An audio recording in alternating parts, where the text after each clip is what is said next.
Hello, creeps. Welcome to another episode of The Mortuary.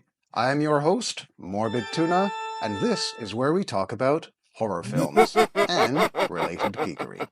On today's episode of The Mortuary, I'm going to be reviewing 2025's Sinners. I just saw this film recently. I will tell you right off the bat, overall, I found it very impressive. The basic plot of this film is that there's a group of people trapped in a building, and there are vampires outside. That is the simplest possible breakdown I can give you of it. However, this film is far from simple. There is a lot of story, there is a lot of character development, and the vampires are absent more than they are present. It's a good example of a less is more approach. There's a lot more drama that happens building up to when the vampires show up at something like 2/3 of the way through. This, of course, makes you more invested in the story. The story starts in the early 1930s in a small town in the Mississippi Delta, and it centers around the Black community in the area and two brothers, twins, both played by Michael B. Jordan, who were born in the area, grew up there, moved to Chicago to pursue some less than legal but lucrative career options, let's just say, and have now returned to their hometown. These are pretty hard guys that you don't want to mess with. At the same time, there's another part of the story unfolding with a young man who is the cousin of these twins, and this young man is a blues musician. His father realizes the incredible power of this young man's music, and it is that power that ends up being the whole reason that the vampires show up in the first place. The twins, known as the Smokestack Twins, have decided to go into business by purchasing an old sawmill and converting it into a juke joint. The juke joint ends up becoming their makeshift fortress once the vampires show up. So I'm not going to say much more about the plot because I'm going to end up giving things away, but that's how the story unfolds. I can't think of any weak performances by any actor in this. Everyone in it does a very good job portraying their characters, very well cast. Especially, it should be pointed out, Michael B. Jordan himself as both Smoke and Stack, the twins. Michael B. Jordan does give the twins distinct personalities. They each have slightly different philosophies on life. They go about things generally differently, but there is still obviously a very strong bond of brotherhood between the two of them. They watch each other's backs, and I think it's a tribute to Michael B. Jordan's acting ability that he was able to create these two distinct characters in the same film and have it work really well. As I said, this is a vampire film. Of course, we're going to talk about the horror aspect. I mean, that's what we do here. So, vampires have been done a lot over the years. As far as I know, next to zombies, vampires have probably been portrayed on screen more times in the last 100 years than almost any other type of monster.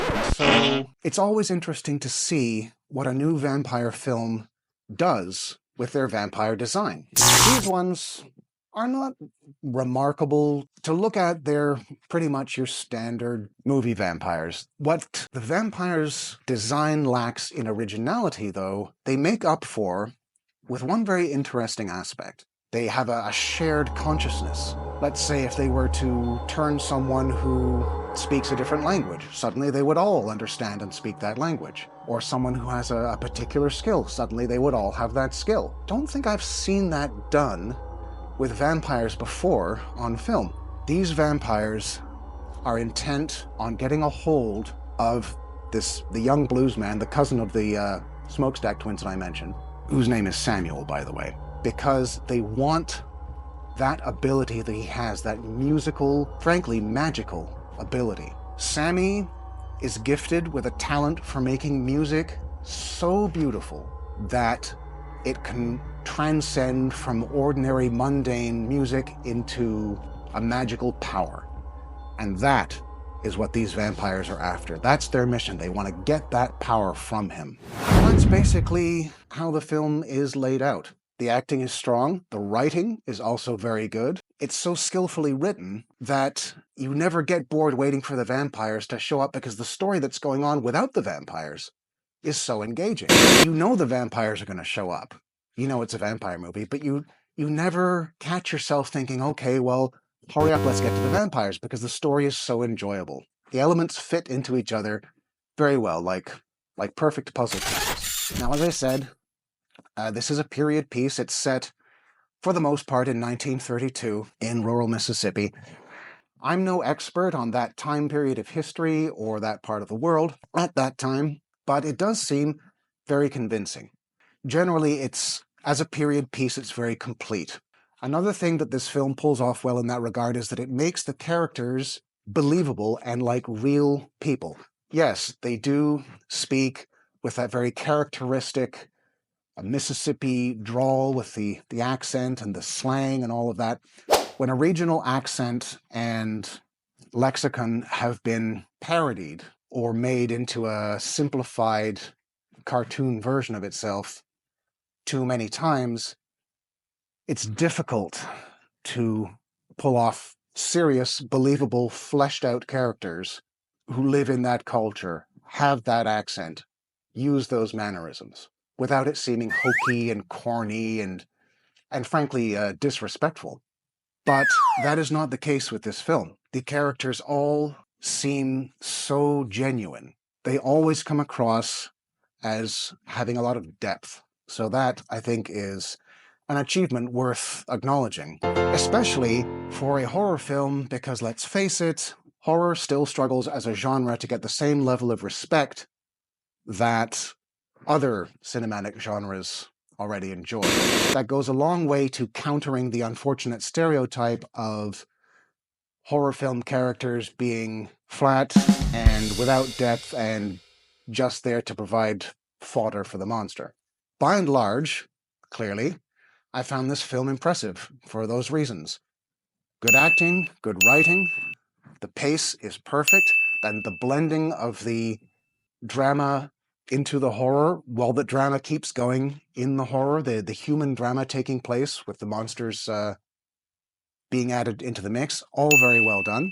One small beef that I have, there is one scene. I understand the point of the scene, but it just took me out of the story. And it's a scene where Sammy, the blues man, is playing his music, and the crowd at the juke joined her enjoying it, and it gets all kind of ethereal. He's closing his eyes while he's playing, and there's an echo on his voice, and it's just showing how deep down into your soul this beautiful music can really get. And then I won't say what happens, but the way the scene was put together, they show this magic power of his working as he's playing his music. The way the power manifests reminds me that I'm watching a film. I won't say any more than that, but if you've seen it, you know the scene I'm talking about, and if you want to know exactly what I mean, check the spoilers down below.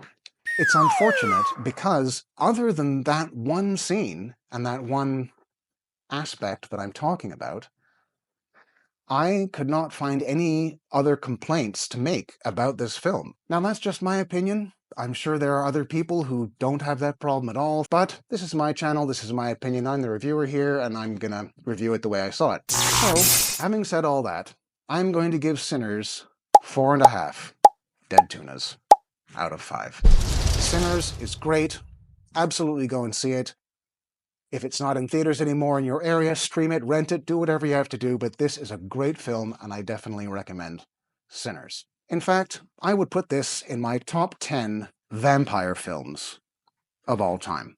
That's it for another episode of The Mortuary with Morbid Tuna. If you've enjoyed this video, please click the like button, click the subscribe button, and tell all your horror-loving friends to come on by and check out the channel of this weirdo sitting here talking about horror movies and horror geek stuff. Thanks for stopping by. Keep an eye out for my next review coming at you soon. This is Morbid Tuna at the Mortuary saying, slash you later.